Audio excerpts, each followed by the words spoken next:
des littératies à l'ère de la e-santé, e-santé, est-ce que j'ai compris hier, il fallait dire. Donc, les objectifs de cette présentation sont d'abord de connaître les différentes littératies impliquées dans l'avènement de la e-santé, apprivoiser les principes directeurs d'adaptation de contenu, donc je vais vous expliquer qu'est-ce que j'entends par adaptation de contenu, et comprendre le rôle des principes directeurs finalement dans le choix de solutions potentielles.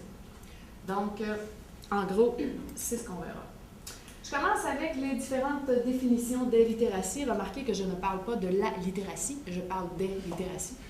Donc, il en existe plusieurs. Je vous parlerai de la littératie en son sens le plus traditionnel, si vous voulez. Ensuite, la littératie en santé. On peut ajouter à ça la littératie informatique, la littératie informationnelle. La littératie que l'on appelle soit administrative ou structurelle ou organisationnelle. Qu'est-ce que c'est ça? C'est la compétence des gens à se dépatouiller dans nos systèmes un peu complexes. Je pense à un centre hospitalier, par exemple. Donc, pour le patient, ça peut être drôlement compliqué de se retrouver dans tout ça. Et évidemment, il y en a d'autres. Donc, j'y vais tout de suite avec la littératie, je dirais, dans sa définition traditionnelle. Donc, la littératie est selon le genre qui est dans cette définition-là, se trouve dans le dictionnaire de l'éducation. Donc, c'est l'aptitude à comprendre et à utiliser l'information écrite dans la vie courante, à la maison, au travail, dans la collectivité, dans le but d'atteindre ses buts personnels et d'étendre ses connaissances et ses capacités. Donc, c'est la définition qu'on retrouve dans l'enquête internationale sur l'alphabétisme et les compétences des adultes. C'est une enquête, rapidement, c'est une enquête qui est menée dans plusieurs pays dans le monde, des pays qui sont pour la plupart attachés à l'OCDE. Donc, c'est Statistique Canada qui mène cette enquête-là depuis 1993, si je ne m'abuse. Donc, on a des données pour 1993, des données pour 2001. Et on aura des données, normalement, en octobre cette année, sur les compétences des adultes canadiens. Et cette année, on devrait avoir des résultats sur les compétences des gens en informatique, donc avec tout le numérique. Voilà. Donc, cette définition-là est la définition classique, je dirais. Donc, on considère la littératie comme étant une compétence. Donc, on dit aptitude à comprendre et à utiliser, donc c'est une compétence.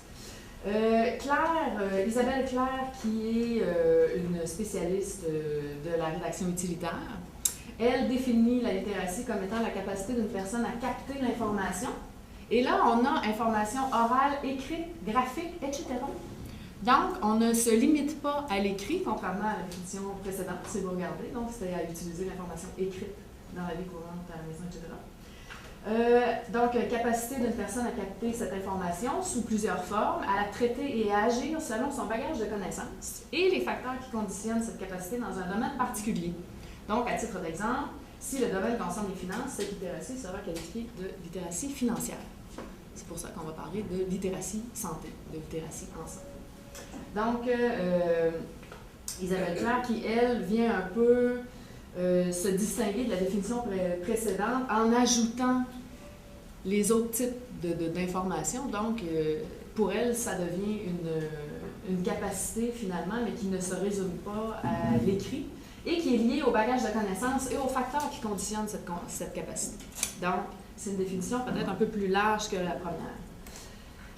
La littératie en santé, maintenant, donc on avait comme exemple, avec la définition de Claire, la littératie financière. Donc, voyons la littératie en santé, de quoi il en ressort. Donc, aptitude cognitive et sociale, qui détermine la motivation et la capacité des individus à obtenir, comprendre et utiliser des informations d'une façon qui favorise et maintienne une bonne santé.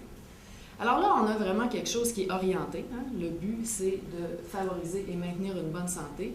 C'est la définition de Notbeam qui est utilisée par l'OMS. Donc, ce qu'on dit dans cette définition-là, c'est que la littératie en santé, c'est un ensemble d'aptitudes, donc des compétences cognitives, donc dans la boîte à poux, et sociales, quand même la dimension sociale qui est ajoutée ici, qui est intéressante, qui détermine la motivation et la capacité des individus. Donc, c'est une compétence qui détermine la motivation et la capacité. Ça me dérange drôlement. Parce que ce que ça voudrait dire, à la limite, c'est que si vous êtes très compétent, donc si vous êtes quelqu'un de très éloquent, très personne érudite, bien nécessairement, vous seriez davantage motivé et vous seriez plus capable de vous occuper de vous et finalement de maintenir une bonne santé. Je suis un peu mal à l'aise avec cet aspect-là, donc je continue, je vais vous amener ailleurs. Donc, en gros, si on regarde qu'est-ce que ça prend quand on parle de littératie en santé, je vous ai fait une espèce de listing des acquis nécessaires à la prise en charge de sa santé. Donc, dans un contexte, évidemment, de numérique. Donc, les compétences fondamentales, évidemment, on entend savoir lire, écrire, compter, s'exprimer dans une langue X, etc. Donc, ce qui correspond vraiment à la littératie, la gestion, finalement, la première définition, en fait, de Legendre. Ça reprend essentiellement ça. Ensuite, on a les connaissances générales et scientifiques. Donc, ça prend un minimum de culture générale. Ça prend des connaissances des concepts scientifiques fondamentaux. Bio 101. Hein? J'ai mal au ventre, docteur. Est-ce que vous avez davantage un mal de ventre qui serait lié à vos règles, par exemple, ou vous avez plutôt l'impression que c'est un mal de ventre qui serait lié à votre système gastrique? J'en sais rien. J'ai mal au ventre. OK? Donc, cette connaissance-là des organes, finalement, c'est quand même une compétence importante quand il est question de poser un diagnostic, si ce n'est pour savoir quelles questions poser au patient. Une certaine compréhension de la technologie, sa complexité, etc. Des compétences informatiques, bien sûr. Donc, la capacité à se servir d'Internet. Et là, je dépasse évidemment la capacité des jeunes qu'on a dans nos salles de classe, qui sont des experts de Facebook, qui passent 90% de leur vie là-dessus. Et quand on leur demande d'aller chercher une information sur un site, moi je mets mes étudiants dans des mises en situation, souvent en rédaction administrative. Donc je leur dis, ce matin, vous travaillez pour la Ville de Québec. Je suis de Québec, donc. Vous travaillez pour la Ville de Québec, allez me trouver, par exemple, toute l'information nécessaire à l'obtention d'un permis de construction. Je veux changer mes fenêtres, trouvez-moi cette info-là. Et là, si vous les voyez aller, c'est de toute beauté. Ouais, mais là, Ville de Québec, il y a comme 2-3 sites. Là. Puis là, moi, je suis comme dans les loisirs. Là, Véro, ça marche pas. Donc, c'est drôle, ils deviennent comme moins compétents tout d'un coup. Puis là, je les taquine beaucoup parce que je leur dis c'est drôle. Pendant que je donnais les instructions tantôt, tu Facebookais, hein? Donc, la capacité à se servir d'Internet, évidemment, c'est la capacité à chercher de l'information et à trouver ce qu'on cherche. Les outils informatiques, quels qu'ils soient, la fréquence d'utilisation des TIC, etc. Il y a à ça, il faut ajouter à ça les compétences citoyennes. Donc, qu'est-ce que ça comprend? Bien, c'est la familiarité avec les médias. Ça a l'air un peu naïf comme ça, mais pour plusieurs personnes, si ça passe à la TV, c'est vrai. Si c'est sur l'Internet, c'est vrai aussi. Parce qu'en plus, avec Internet, un des biais, c'est que c'est écrit. Donc, le fait que ce soit écrit, c'est comme si ça donnait une certaine autorité à ce qui est écrit, malgré que ça peut n'être absolument pas le cas. Donc, connaissance des structures gouvernementales, sociales, institutionnelles, administratives, évidemment, ça prend un minimum. C'est quoi ça, un CLSC? Hein? Il faut savoir que c'est souvent la porte d'entrée vers autre chose. Si on ne le sait pas, on peut se présenter au mauvais endroit. Compréhension du fonctionnement des rapports de pouvoir, bien sûr, etc. Ensuite de ça, des compétences socioculturelles, donc la capacité de connaître et de comprendre les croyances collectives, les identités sociales, la familiarité avec les codes sociaux pour interpréter l'information et agir en conséquence. Donc, des compétences qui vont bien au-delà de ce qui peut être écrit, que ce soit sur un site web, dans un dépliant, sur un document quelconque. Ce qui m'amène à dire que l'humain est plus que la somme de ses compétences. Parce que si on considère l'humain comme étant une entité biopsychologique, okay, donc l'être humain, son être, dont l'agir, le comportement et les activités générales sont intrinsèquement liés à l'échiquier social au sein duquel il fait sa vie, bien, les définitions qu'on a vues jusqu'à maintenant, c'est comme si elles isolaient un peu l'humain avec ses compétences. Donc, on se retrouve avec un humain pris dans une bulle avec ses compétences, comme si c'était limité à ça, sa vie. Alors que c'est pas du tout ça, la vie. Dans la vie, on est connecté avec plein de gens, on parle à beaucoup de monde au cours de la journée. Donc, comprendre un humain, finalement, c'est beaucoup plus que juste tenir compte de ses compétences. il faut tenir compte aussi de où il vit, qu'est-ce qu'il fait, où est-ce qu'il s'en va, qu'est-ce qu'il veut. Donc, c'est beaucoup plus large. C'est la raison pour laquelle je vous parle des littératies. Je considère la littératie comme une pratique sociale. Tout comme Barton, qui est un chercheur britannique, qui dit que a theory of literacy as social practice emphasizes the social relationships and institutions within which literacy is embedded. In the simplest sense, literacy practices are what people do with literacy.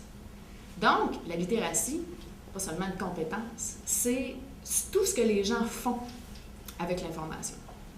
Donc, c'est vraiment comme ça que je vois ça. La littératie n'est pas une compétence, mais plutôt un ensemble de pratiques qui sont, là, il faut que je traduise au fur et à mesure, culturally shaped and embedded in social action. Donc, c'est pour dire que l'humain n'est pas que la somme de ses compétences et qu'il est encore moins pris dans une bulle seul.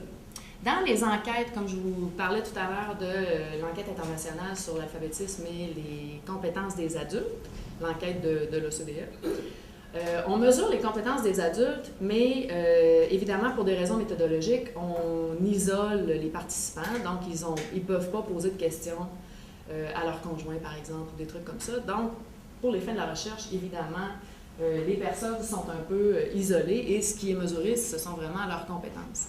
Sauf que l'humain, c'est plus que ça. Donc, c'est les statistiques qu'on a par rapport aux études sur la littératie, mesurées comme étant un ensemble de compétences, sont des études très intéressantes, sauf que les résultats que ces études-là nous donnent, c'est absolument hallucinant. Là, on dit là-dedans que 80% de la population n'est pas capable de se dépatouiller dans la société actuelle. Donc, c'est plus ou moins vrai. Même des personnes analphabètes, plusieurs personnes analphabètes fonctionnelles ont un travail. Elles réussissent à se rendre du point A au point B, elles vont porter les enfants, reconduire les enfants à la garderie, elles assistent à des rencontres avec des professionnels de la santé et les directeurs d'école. Donc, c'est pas tout à fait vrai que les gens ont tant de difficultés que ça. On se débrouille grâce à notre réseau, souvent. Donc, la littératie est une pratique sociale. Donc, qu'est-ce que ça comprend? Ça comprend les structures qui façonnent les littératies au sein desquelles se forment les littératies. Il y a donc des littératies plus ou moins dominantes, plus ou moins influentes, des littératies qui sont visibles, d'autres qui le sont moins. Il y a des littératies qui sont plus ou moins accessibles, plus ou moins orientées, etc. Donc, c'est aussi la façon dont les gens utilisent la littératie, la perçoivent, la valeur qu'ils y accordent, leur attitude, leurs sentiments à son égard. Hein, si vous me dites « Ah, moi, j'ai assez ça, les livres », ça part vraiment mal. OK? Donc, la personne qui a une appréhension par rapport à la lecture, qui est mal à l'aise avec l'écrit, nécessairement, il y a un travail de... vous allez voir, ce ne sera pas si pire que ça, on a simplifié le texte. Donc, il faut la convaincre, commencer par la convaincre que le texte, finalement, ça peut être quelque chose d'accessible.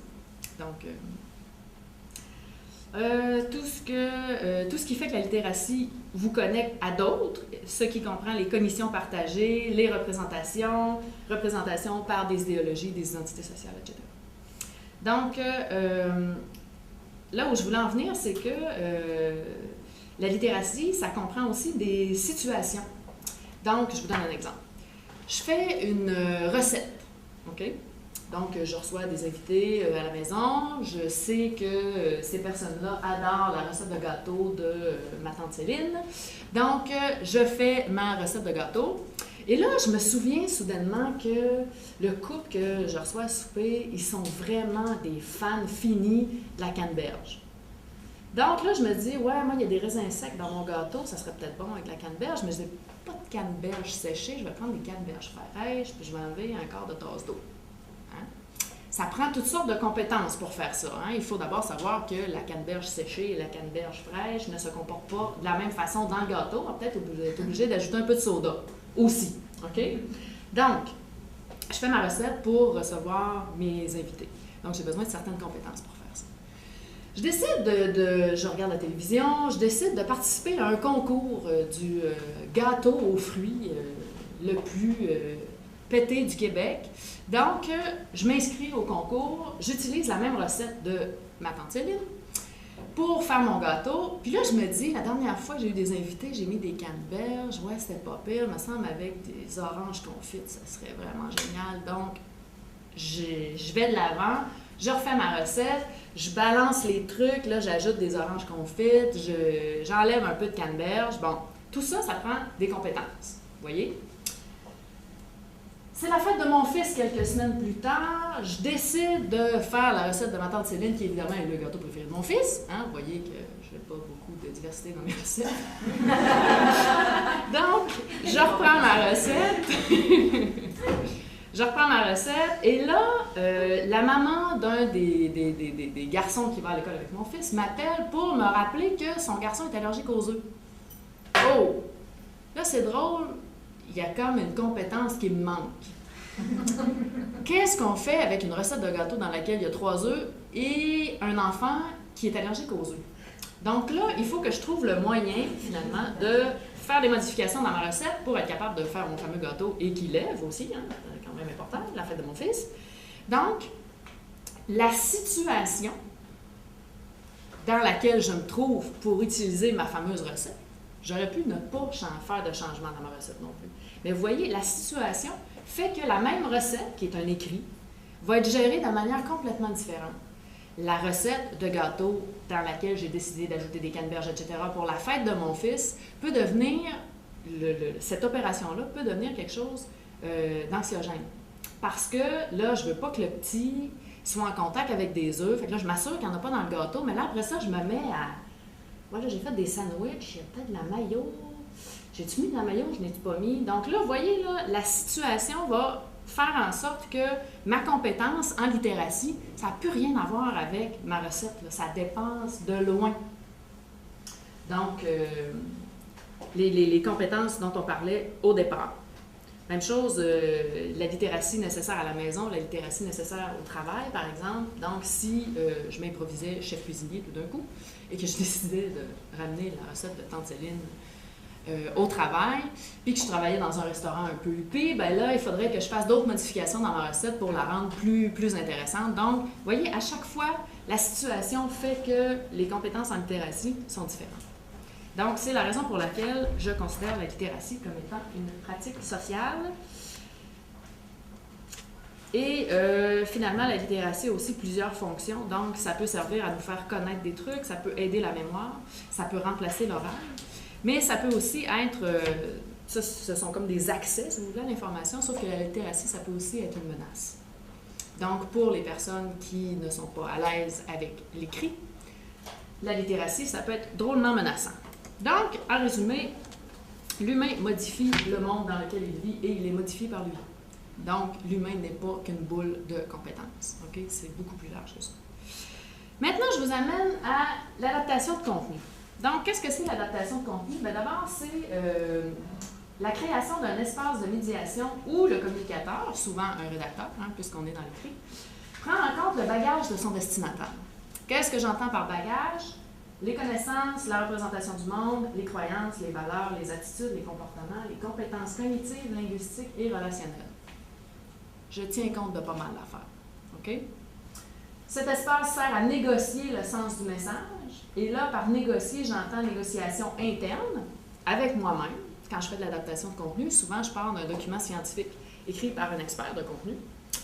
Plein de jargon, plein de trucs, très difficiles à comprendre. Et là, je négocie avec moi-même sur de quoi on devrait parler en premier si on veut tenir compte des préoccupations du lecteur, bien sûr. Donc, ce qui va diriger finalement mon adaptation, c'est le lecteur, il a besoin de savoir quoi là-dedans.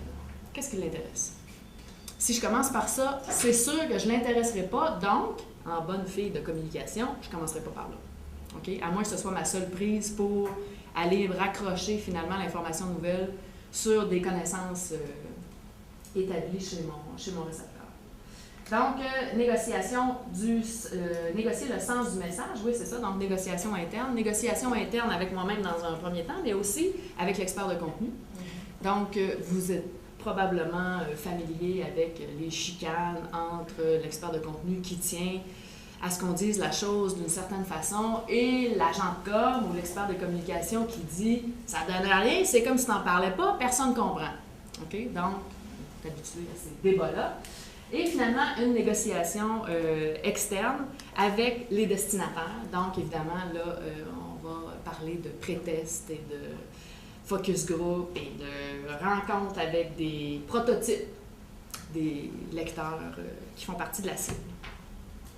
Quelles sont les principales raisons d'adapter un contenu? Bon, ben, je commence par les raisons qui paraissent bien. Donc, d'abord, pour améliorer la santé des populations, parce qu'on a quand même des indications comme quoi, lorsqu'on fait un effort pour rendre les documents plus accessibles, donc adaptés, plus faciles à comprendre pour les lecteurs, il y a quand même des effets sur la santé des populations. Il y a plusieurs études sur des communautés autochtones au Canada qui ont été menées et ça donne des résultats très intéressants.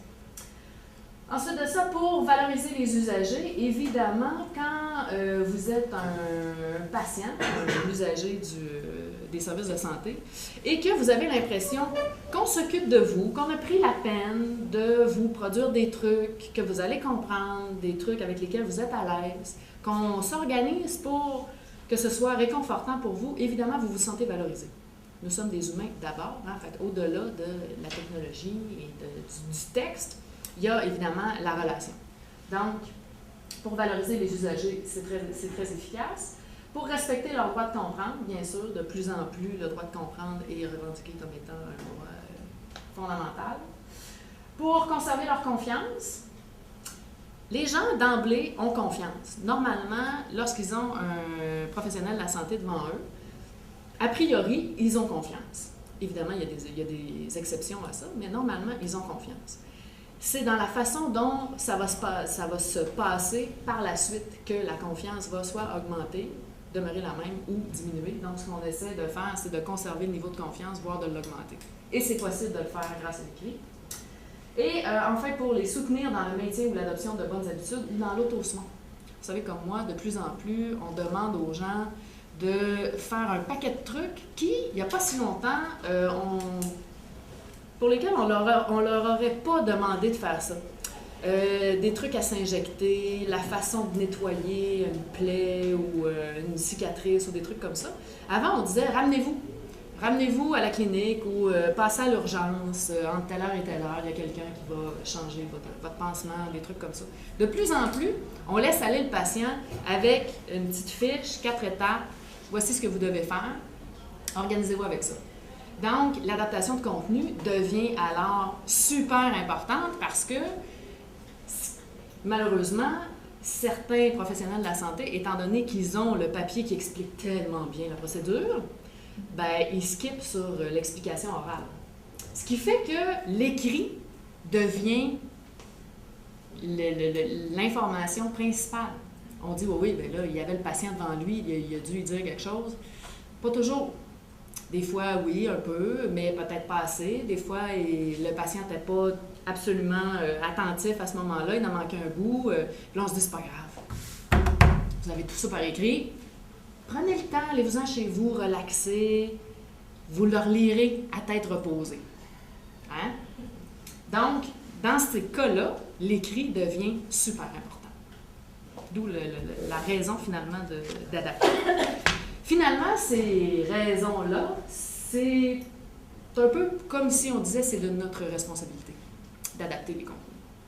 Les raisons maintenant qui paraissent un peu moins bien, mais qui ne sont pas pour autant négligentes, donc pour dorer l'image de l'organisation.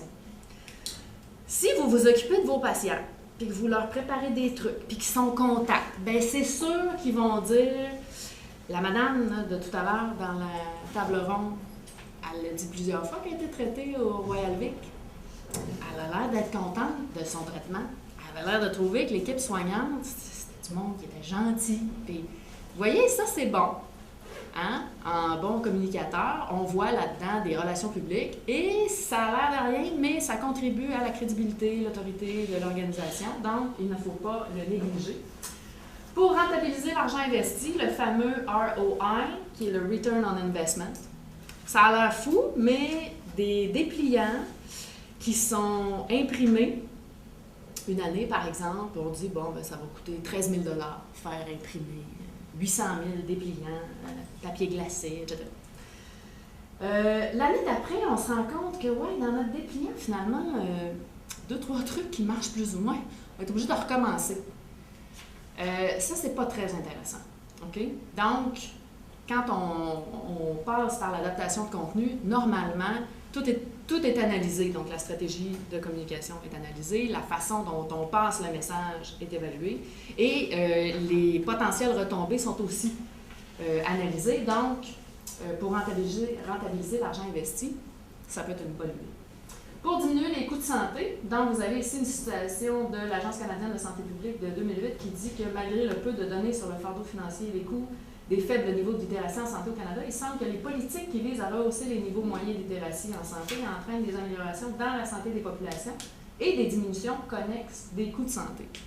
Et là, j'ai un autre truc ici de 2009 qui dit que le faible niveau de littératie en santé au Canada coûtait environ 3 à 5 du budget total des soins de santé pour l'année de référence. OK? 3 à 5 du budget, ça correspond environ à 8 milliards de dollars par année en coûts de soins de santé supplémentaires en raison du faible niveau de littératie en santé. On pense même que certaines études ont commencé à dire que les consultations en urgence pour un même problème sont des consultations qui sont liées à un problème de compréhension entre le professionnel de la santé et le patient.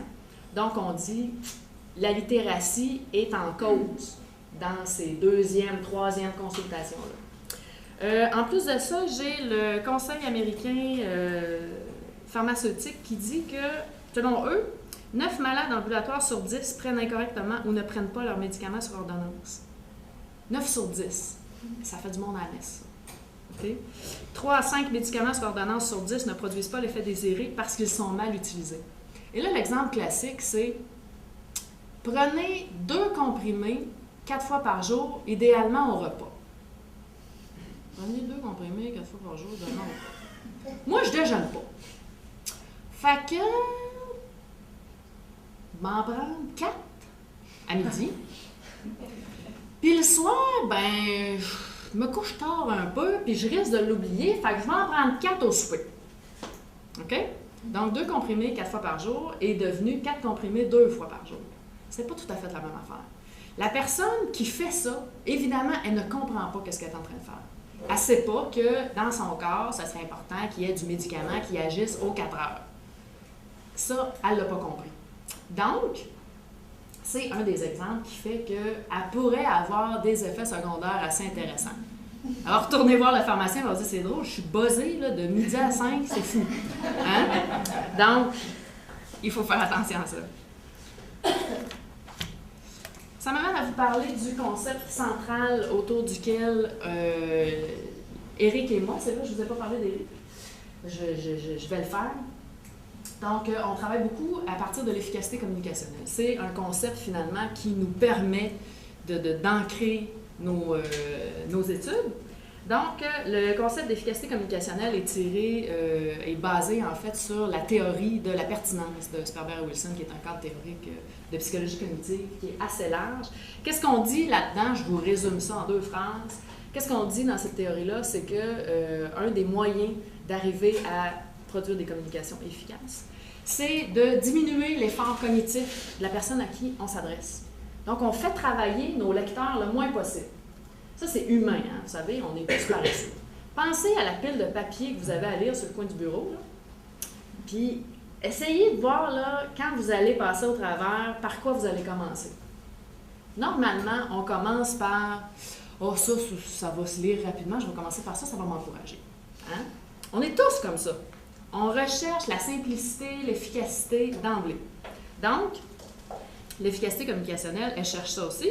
Donc, nous, ce qu'on essaie de faire, c'est diminuer l'effort cognitif de nos lecteurs, donc les faire travailler le moins dur possible. Surtout pas les faire travailler sur des trucs qui sont absolument pas importants, du genre comprendre la présence d'un point-virgule entre 2 propositions. Genre de trucs qu'on va complètement éliminer de nos écrits, parce que les gens qui sont plus ou moins habitués de voir des points-virgules entre 2 morceaux de phrases font comme c'est bien bizarre. OK? Donc, diminuer l'effort cognitif et, parallèlement à ça, on essaie d'augmenter l'effet cognitif. Donc, au cours de la table ronde à laquelle vous venez d'assister, il y a été question, entre autres, de c'est quoi les préoccupations du patient, il faut se demander qu'est-ce qu'il veut savoir, qu'est-ce qui l'intéresse. Donc, tout ça, fait partie des trucs dont on sert pour augmenter l'effet. Donc, tout le long de la lecture, la personne sent qu'on a tenu compte de ce qui l'intéresse. Elle sent qu'elle est supportée dans sa lecture. Elle ne se sent pas stupide, très important. Ça a l'air de rien, mais il y a beaucoup d'écrits en santé publique qui font sentir la personne « Ben, Joe, si tu sais pas ça, t'es un méchant cocon. » OK? Donc, très important d'éviter ces trucs-là. Si on ramène notre concept de littératie et qu'on le recadre comme étant une pratique sociale dans un cadre plus large de la communication humaine, bien, quelques points sur lesquels je vais apporter que vous accordiez un peu plus d'importance. Donc, l'accessibilité, on a parlé encore ce matin, l'accessibilité dans tous les sens du terme. Donner accès aux patients à de l'information, si cette information-là n'est pas adaptée à leurs besoins, c'est comme ne pas leur donner accès. Donc, dans ces cas-là, on ne parle pas d'accessibilité. Donner accès aussi en éliminant tous les écueils à la compréhension. Donc, c'est ça, diminuer l'effort de lecture. C'est d'essayer, dans un texte, d'enlever finalement tout ce qui pourrait potentiellement poser problème. Donc, tout ce qui, dans un texte, pourrait amener le lecteur à se poser une question, on ne veut pas qu'il se pose, on l'élimine. Ensuite de ça, une information adaptée. Donc, il faut que ça concorde avec les schémas existants. Je vous disais, j'avais commencé une thèse de doctorat sur l'importance des connaissances préalables dans l'assimilation, dans le traitement d'informations nouvelles. Bien, c'est exactement ce dont on parle ici en parlant de l'accessibilité d'une information adaptée. C'est que vous ne pouvez pas, et ça c'est ce qui vient faire la différence avec le transfert de connaissances, vous ne pouvez pas essayer de faire comprendre des trucs à quelqu'un qui n'a pas la structure pour rattacher l'information que vous essayez de leur faire comprendre.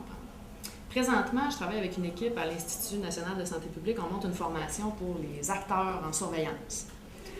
Ces gens-là ont à communiquer avec des directeurs d'école, des directeurs de C3S, pour les aider à prendre des décisions à partir des données probantes. Mais là, moi, je travaille avec des épidémiologistes, des statisticiens, qui sont des spécialistes, des chiffres, qui doivent convaincre des directeurs d'école de prendre des décisions de santé publique basées sur des chiffres. Puis là, on leur présente les chiffres, évidemment, avec des beaux graphiques en 3 couleurs, c'est merveilleux. Sauf que parmi les directeurs d'école, il y a des gens qui sont plus ou moins à l'aise avec les chiffres. Donc, leur compétence en numératie n'est pas égale. Qu'est-ce que ça donne? Ça donne que dans là où je veux aller, c'est dans la concordance des schémas. Donc, si j'ai, comme directeur d'école, un bachelier en éducation physique qui était tanné d'enseigner l'éducation physique, qui est allé faire une maîtrise et là, il est directeur d'école, il n'y a pas nécessairement l'appareillage statistique pour comprendre c'est quoi un écart type puis c'est quoi une donnée qui est significative versus une qui ne l'est pas. Donc, expliquer ça, c'est la première étape pour amener notre directeur d'école à prendre une décision qui va dans le sens des objectifs de santé publique. Donc, voilà pour l'accessibilité. La mouvance, ben, c'est pour vous rappeler que la littératie, justement, c'est dynamique. On peut changer ça, la littératie. C'est exactement comme une langue seconde. Si ça fait longtemps que vous n'avez pas parlé anglais, il y a quelqu'un qui vous arrête sur le coin de la rue. « Excuse me, miss, can you tell me? » La personne a besoin d'indications. Et là, ça fait longtemps que vous n'avez pas parlé anglais. Go straight this way at the light, au feu de circulation. Ouais, comment est-ce qu'on dit ça? Là? Bon. Vous voyez un peu le schéma? Donc, ce que ça veut dire finalement, c'est que la littératie, les compétences, ça se gagne, mais ça se perd.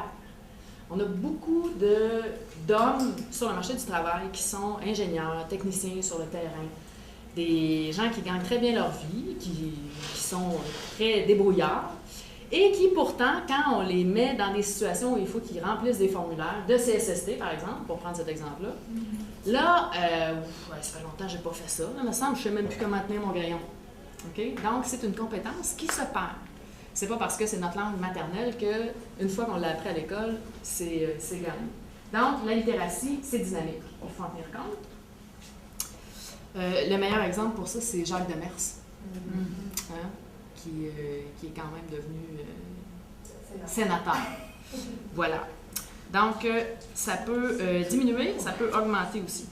L'exemple avec mes acteurs de surveillance en épidémiologie, c'est que les compétences des directeurs d'école augmentent d'une rencontre à l'autre avec mes acteurs en surveillance. Donc, on est comme dans un processus d'éducation, si vous voulez, mais ça représente bien la mouvance de littératie. Ensuite de ça, le niveau de littératie perçue, hein, comme on dit souvent, le plus grand obstacle à l'humain, c'est souvent lui-même. Donc, si vous vous percevez comme étant quelqu'un de plus ou moins compétent, bien, nécessairement, vous n'irez pas aussi loin que quelqu'un qui se perçoit comme étant très compétent. Donc, le niveau de littératie perçue a un effet sur la communication. L'état émotionnel, bien sûr, hein, il y en a été question aussi dans la table ronde plus tôt aujourd'hui. Ce que Claude rapportait, que j'avais dit la veille, comme étant que la mémoire vive et la capacité de rétention d'informations est à peu près nulle après l'annonce d'un diagnostic de cancer, de maladie chronique, peu importe. Des fois, ça peut concerner nos enfants aussi, c'est pas directement pour nous. Donc, l'état émotionnel a un effet majeur sur la capacité communicationnelle parce que la personne est occupée à se demander toute une série elle a toute une série de préoccupations qui n'ont rien à voir avec ce que le médecin est en train de lui dire. Là. Donc, le médecin est peut-être en train de la rassurer, mais là, elle se demande, bon, là, s'il faut que je suive des traitements, ma mère habite à 400 km, qu'est-ce que je vais faire avec les enfants? Mon chum n'est même pas capable de faire cuire un œuf. Elle aspine. Donc, elle n'est absolument pas attentive. La motivation, on dit de la motivation que c'est le carburant de l'activité humaine. Donc, la motivation, bien évidemment, ça joue un rôle fondamental dans la recherche d'informations, dans la poursuite de la lecture aussi. C'est pourquoi c'est important, dans le texte, de s'assurer que la dimension émotionnelle est toujours prise en compte. Donc, quand on fait de la rédaction, on va dire ça comme ça, puis là, après ça, il faut évaluer, OK, si on le dit comme ça, la personne se sent comment? Elle est rendue où dans sa lecture? OK? Parce que souvent, on les amène du point A au point B dans un texte. Donc, la motivation, il faut certainement que la personne se sente de plus en plus motivée à se rendre au bout de sa lecture. Très important. Qu'est-ce que je voulais vous rajouter là-dessus?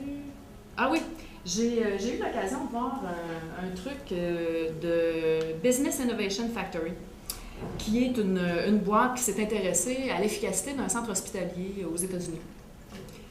L'équivalent de Sainte-Justine ou quelque chose comme ça là-bas. Puis, ils se sont rendus compte finalement que les gens n'avaient aucune préoccupation par rapport à leur diabète. Ils se sont rendus compte en interviewant les jeunes que pour ces jeunes-là, le diabète, c'est une maladie héréditaire. Écoute, mon père en fait, tous mes oncles en font, mon grand-père en faisait aussi. Oublie ça, c'est sûr que je vais en faire. Donc, il n'y avait aucune volonté de ne pas faire de diabète parce que pour eux, c'est sûr que tout le monde en fait chez nous, c'est sûr que je vais en faire. On a tous à peu près un problème d'obésité, etc. Et là, ce qu'ils se sont rendus compte, c'est que si on transformait le diabète comme étant l'équivalent d'un défi, parce que pour ces jeunes-là, ils se sont rendus compte que finir le secondaire, c'était un défi. Okay? Donc, dans la communauté où ils étaient, un des buts premiers des jeunes, c'était de finir leur secondaire, finir leur high school.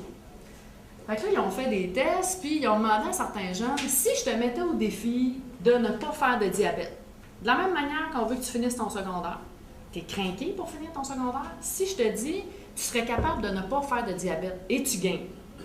Donc là, ça a pris comme une autre forme. Les jeunes étaient soudainement motivés, et ce que ça donne, c'est que finalement, ils se rendent compte que, ah ouais, c'est possible de ne pas faire de diabète.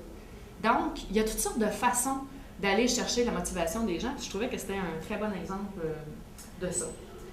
Les relayeurs d'informations, évidemment, on ne peut pas ignorer les espaces publics et privés qui viennent au sein desquels les gens évoluent. Donc, ça comprend aussi les réseaux sociaux et les réseaux d'information. Comme je vous disais tout à l'heure, quand ça passe à la TV, c'est vrai. Si c'est écrit sur l'Internet, c'est vrai. Donc, que ça se trouve dans un forum pour certaines personnes ou sur le site du ministère, c'est équivalent. C'est écrit, les vues sur Internet, c'est comme ça passe à la TV. Hein? Puis je ne sais pas s'il y en a parmi vous qui ont assisté à la conférence du docteur Vadeboncoeur hier. Lui, il en sait quelque chose. Il dit que depuis qu'il passe à la télé, là, c'est un demi-dieu. Il n'y a plus personne qui lui pose de questions à savoir s'il est suffisamment connaissant ou assez compétent dans quelque chose. Le docteur Vadeboncoeur, c'est tout. Donc, il ne faut pas ignorer ces éléments-là. Et bien sûr, l'historique du dialogue. Claude l'a mentionné aussi dans la table ronde. Quand on fait une opération de communication, souvent, nous, on est au bureau, assis sur notre truc. On a un objectif de santé, un objectif de communication. On est dans notre bulle. On essaie de faire nos trucs. Ce qu'il ne faut pas oublier, c'est que cette opération de communication-là s'inscrit dans un historique de dialogue entre vous, l'organisation, et la personne à qui vous vous adressez. Donc, c'est super important de tenir compte de, justement, cet historique du dialogue-là parce que il se passe toutes sortes d'affaires. Hein? Si on avait une autre épidémie de grippe, hein, un équivalent de H1N1, la gang du ministère, il faudrait qu'ils s'attellent assez de bonne heure pour faire leur opération de communication parce que, vous savez comme moi, il y a eu toutes sortes de critiques à la suite de cette campagne-là. Donc, il faut tenir compte de l'historique. On ne peut pas faire comme s'il n'était jamais rien arrivé avant. Donc, pour le lecteur, il s'est souvent passé quelque chose avant, ce qui va jouer sur la crédibilité du message. Les principaux indicateurs dont on se sert en adaptation de contenu, donc qu'est-ce qu'on évalue finalement? On évalue l'efficacité. Ça, c'est à savoir si on a rencontré les effets qu'on voulait produire chez le récepteur. Donc, on veut qu'il comprenne quelque chose, est-ce qu'il a compris? On veut qu'il fasse quelque chose, est-ce qu'il le fait? Donc, l'efficacité, c'est dans ce sens-là. Le côté pragmatique, le lecteur doit trouver son compte. Il faut qu'il sache quoi faire avec l'information. S'il lit quelque chose, puis il ne sait pas trop où ça va le mener, qu'est-ce que ça donne absolument rien. Donc, il faut qu'il y voit une utilité. Ça a été mentionné aussi pendant la table ronde. J'avais le goût d'applaudir plusieurs fois pendant la table ronde. Tout ce que j'entendais là, c'était comme « Ah oui, ah oui, ah oui, c'est bon ». Donc, il faut que le lecteur il voit une utilité. C'est super important. S'il ne sait pas quoi faire avec l'information, je vous garantis qu'il n'ira pas jusqu'au bout. Il faut que cette information-là soit satisfaisante pour lui. Donc, évidemment, c'est un des critères qu'on va évaluer. La satisfaction, ça se mesure tout au long de la lecture. C'est par la dimension émotionnelle qu'on le mesure. Les gens, au fur et à mesure qu'ils lisent, ils ont toutes sortes de réactions. Et ça se peut qu'à la lecture d'un argument, par exemple, ils fassent « bah, ouais, mais les deux arguments précédents étaient bons », donc ils vont poursuivre la lecture. Donc, c'est là-dessus qu'il faut jouer. La confiance, bien sûr, on va essayer de la maintenir, voire de l'augmenter. À l'intérieur du texte, il y a des moyens de faire ça aussi. La cohérence intratextuelle et intercommunicationnelle aussi. Intelligibilité, ça va de soi. Hein? Les grands principes pédagogiques disent qu'on part généralement du général, on s'en va vers le particulier. On part du concret pour s'en aller vers l'abstrait. On va... concret vers l'abstrait, du plus connu vers l'inconnu. Donc, il y a toutes sortes de grands principes comme ça qu'on suit pour s'assurer finalement de l'intelligibilité des textes. La lisibilité, bien sûr, ça se travaille beaucoup dans le choix des mots, dans la structure des phrases. J'entendais quelqu'un pendant la table ronde dire on fait un effort pour ne pas utiliser de jargon, pour faire des phrases courtes. C'est super. Mais il y a tellement d'autres choses que ça dans l'analyse de la lisibilité d'un document. La distance de l'anaphore et de son antécédent, pour vous prendre des termes techniques, dans l'évaluation de la syntaxe. Donc, l'utilisation de ces produits, dans la phrase d'après, leur utilisation. La distance qu'il y a entre ce petit leurre-là qui vient rappeler de quoi il est question, c'est super important. Et là, avec les lecteurs plus ou moins habiles, il y a un risque très élevé de les perdre. Parce qu'eux, souvent, ils lisent plus lentement. D'où l'intérêt de faire des phrases courtes. Donc, c'est absolument pas... je ne suis pas en train de dire qu'il ne faut pas faire de phrases courtes, mais il y a beaucoup, beaucoup d'autres éléments dont il faut tenir compte.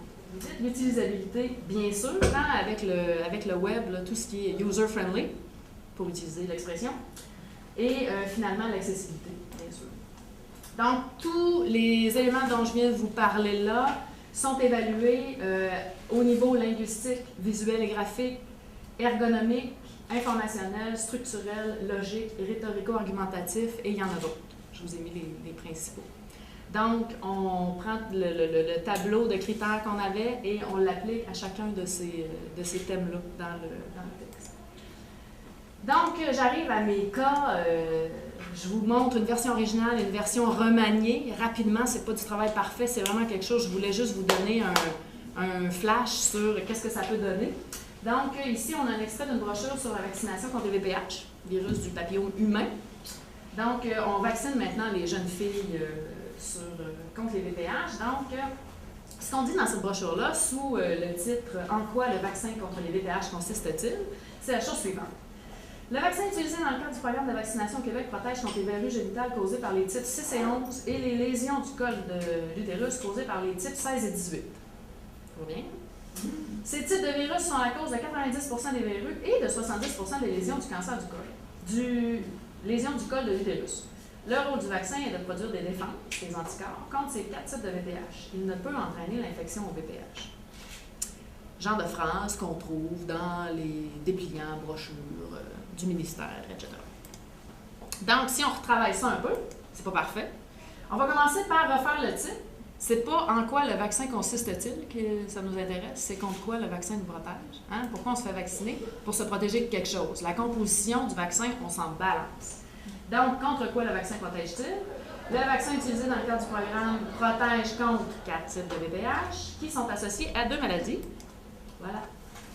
Donc, on peut les nommer, les types de VPH, parce que ça, c'est souvent les médecins qui sont derrière ça, qui disent non, c'est important parce que c'est pas tous les types, il faut que les gens sachent qu'on ne peut pas faire de généralisation là-dessus, etc. Donc, moi, j'empêche pas le médecin, c'est lui l'expert. Donc, on prend les types de VPH dont il est question, puis on les rattache aux maladies auxquelles ils sont associés. Puis c'est beaucoup plus clair. C'est un tableau, au lieu d'utiliser le texte. Donc, le vaccin ne donne pas les VPH ni l'infection par les VPH. Ça, c'est une portion de phrase que je retravaillerai. L'utilisation d'un bleu différent ici, c'est parce que j'ai utilisé la fonction automatique dans PowerPoint pour faire un tableau, mais je changerai ça aussi. Cette portion de phrase-là, son rôle est de préparer des défenses contre les 4 types de VPH, ou ça spécifique. Donc, voilà, ça vous donne un aperçu de ce que ça peut être. Un autre exemple, pour mesurer sa glycémie, le sujet prélève une goutte de sang sur le bout de son doigt grâce à un autopiqueur et la soumet à l'analyse d'un lecteur de glycémie. Ça, pour quelqu'un qui commence à faire du diabète, là, c'est du chinois. Hein? Donc, on va mettre ça en étapes, numérotées, 1, 2, 3, ça va être beaucoup plus facile. Idéalement, c'est parce que j'en ai pas trouvé, mais idéalement, il faudrait mettre des illustrations. Hein? Donc, piquez le bout de votre doigt, d'abord pour mesurer votre glycémie. Il n'est pas question de la glycémie, le sujet, tu sais. Moi, je vois mon lecteur moyen là, qui me dit le sujet. Sujet, verbe, complément? OK? Faut-tu que j'accorde quelque chose, là? OK? Le sujet, là, c'est comme, c'est quoi ça? C'est bien trop, c'est peu clair. Même chose pour une phrase du genre l'enfant est l'agent premier de son développement. Oh, attention. Donc, piquez le bout de votre doigt avec un autopiqueur pour faire sortir une goutte de sang. Lorsque la goutte est sortie, déposez-la sur la languette fournie dans la trousse. Ne cherchez pas midi à 14h, elle est dans la trousse. Glissez la languette imbibée dans le lecteur de glycémie pour la faire analyser. Donc, vous voyez là, il y a quand même une différence entre les deux versions. À moins d'avoir déjà fait la varicelle, vous risquez de contracter la maladie et de la propager autour de vous. Petite phrase. À moins d'avoir... Ah, ça part bien mal. Hein? À moins d'avoir... Qu'est-ce qu'on ferait pour améliorer ça? Bien, d'abord, là, c'est du si je l'ai fait ou si je ne l'ai pas fait. Hein? Donc, c'est la première question qu'on se pose. Après ça, faire la varicelle. À part les infirmières, y a-t-il quelqu'un qui dit ça? J'ai fait une varicelle à 5 ans. C'est très rare, hein? Je l'ai eu ou je ne l'ai pas eu. Ça, pour mon lecteur, c'est le genre de truc qui peut complètement le fourvoyer. Là, je l'ai eu à varicelle, moi, mais je ne l'ai peut-être pas faite, je ne sais pas. Ben, on ne sait pas. Donc, c'est, quand on dit diminuer l'effort de lecture, c'est le genre de choses qu'on évite. On ne veut pas que le lecteur passe du temps à se poser une question aussi stupide. Donc, on va utiliser l'expression plus connue. Contracter, propager, bien sûr, on va changer ça pour attraper et transmettre. Hein? Beaucoup plus facile. On attrape le rhume, on attrape la varicelle. Au Québec, c'est l'expression privilégiée. Une bonne succion produit un bref son de déglutition qui s'allonge graduellement et devient plus grave lorsque le lait se libère. La fille qui vient d'accoucher, qui se dit, je vais allaiter, là, je vais l'essayer, mais tu sais, je sais pas trop, mais aller lire un peu. Attends là-dessus. C'était pas l'idéal. Donc, une fois la prise du mamelon réussie, le bébé commencera à téter, parce que vous savez que la prise du mamelon, ça peut être quelque chose d'assez long. Hein? Quand on travaille en allaitement, on voit que ça peut être assez long. S'il tète bien, s'il a une bonne succion, parce que là, on a utilisé 2 expressions dans ce document-là, donc on les ramène. Vous entendrez votre bébé avaler par petits coups au début et plus longuement au fur et à mesure que le lait sortira du sein ou que le lait entrera dans sa bouche selon la perspective qu'on pense qui est la moins compliquée. OK? Donc, technologie maintenant, le E dans E-santé, donc ce qu'on a à dire, Eric et moi, c'est d'abord de préconiser une adaptation de qualité plutôt que la présence. C'est bien beau la technologie, là, mais si vous n'êtes pas prêt, allez-y pas. Planifier tout comme sur la base du message et du public, hein, et des comportements du public, savoir qu'est-ce qui fait. Donc, je ramène la littératie comme pratique sociale. Qu'est-ce qui fait de l'information? Qu'est-ce qui fait des outils? Et non sur la base de la techno. Communiquer par-delà la mêlée sans crier tout en étant efficace. C'est possible. Il faut juste travailler nos trucs avec des experts. Ça aide. Respecter le code de chaque média. Hein, les médias ont chacun leur rythme, ils ont des adeptes, ils ont des codes tacites. Il faut connaître ces trucs-là. Dans la conférence du pharmacien et du docteur Vadeboncoeur d'hier, ils en ont parlé de ça. Ils disaient que c'est très important de bien connaître le média parce que tu peux te faire attraper assez sérieusement. Et préserver la cohérence intercommunicationnelle de l'organisation. Je vous parlais de l'historique du dialogue tout à l'heure. C'est ça à quoi on renvoie. La page du ministère de la Santé du Québec, c'est un exemple parfait de trucs à ne pas faire. On a un web assistant, très bel anglicisme en passant. On ne sait pas trop à quoi il sert. Il a l'air un peu bizarre. Ensuite, ici, on a des grands dossiers. De ce côté-là, on a des sujets, des ressources. Là, professionnels, information pour les professionnels. OK, ça ne nous concerne pas. Mais là, tout le reste, la façon dont la hiérarchisation de l'information a été faite, c'est absolument pas clair pour le néophyte. Ça prend quelqu'un qui travaille au ministère pour aller sur le site du ministère. OK? Donc, juste comme ça, là, ça ne va pas. Il y a trop de trucs. Ici, on fait de la pub. Ça, c'est bizarre. Sur le site de Santé Cannes, c'est encore pire. On fait de la pub pour le plan économique canadien. Puis, une autre affaire qui n'a rien à voir avec la santé. Donc, c'est vraiment pas l'idéal. C'est surchargé. Ici, les trucs, c'est pas clair qu'est-ce qu'il y a là-dessous. Une page d'accueil, c'est censé être le point de repère. Tu es dans le site, tu te rappelles plus trop, tu as besoin de revenir, tu te ramènes à la page d'accueil. Ici, si on se ramène à la page d'accueil, on est encore probablement plus perdu que si on n'y était pas allé. Et là, je veux vous montrer quelque chose à ne jamais faire. Vous avez ici 4 pages, OK? C'est le premier onglet, là, j'ai vraiment pris le premier du bord, sur les groupes de population. Donc là, si on clique sur les jeunes, OK, on a ici un beau blabla sur la stratégie d'action jeunesse. Il nous invite à consulter la stratégie. Qui sont les jeunes? Bla, bla, bla. Tout du texte suivi. Ça, là, c'est zéro web-friendly. OK? C'est absolument pas convivial sur Internet. Internet, ça prend des intertitres, ça prend des coupures, ça prend des paragraphes avec du bloc de texte beaucoup plus ramené. C'est zéro efficace, ce truc-là. Et c'est probablement un copier-coller qu'on voulait absolument faire paraître quelque part, ou on a décidé de mettre des trucs en hyperlien parce que, ah oui, on a eu un gros budget là-dessus, là, on va mettre ça sur le net, ça va bien paraître. OK? Ça paraît. Là, on change de groupe de population, on est toujours sur le même site. Là, on s'en va vers les adultes. Là, ici, whoop, un petit peu plus d'intertitres. Ouais, là, ça va, les hommes, les femmes, OK, ouais, pas grand-chose à dire, pas beaucoup d'hyperliens. Je rentre même pas dans le contenu, là. Juste comme ça, ouais, on dirait qu'il n'y a pas beaucoup de budget. Personne âgée. Hein? Mon Dieu. Des hyperliens vers toutes les portions du texte. Ah, c'est pas pire qu'il y ait pensé. Hein? Fait que là, je regarde, je peux cliquer sur un, puis ça m'amène directement à la section qui m'intéresse. Il y a probablement plus d'argent ici. Donc, des liens utiles vers les différents sites qui sont en lien avec les personnes âgées. Et là, les personnes handicapées, mais mon Dieu Seigneur, on vient de prendre 50-60 000 certains, là, parce que là, ici, c'est drôle, on a un menu à gauche. Ah bon? Puis là, on a toutes sortes de trucs sur lesquels on peut cliquer.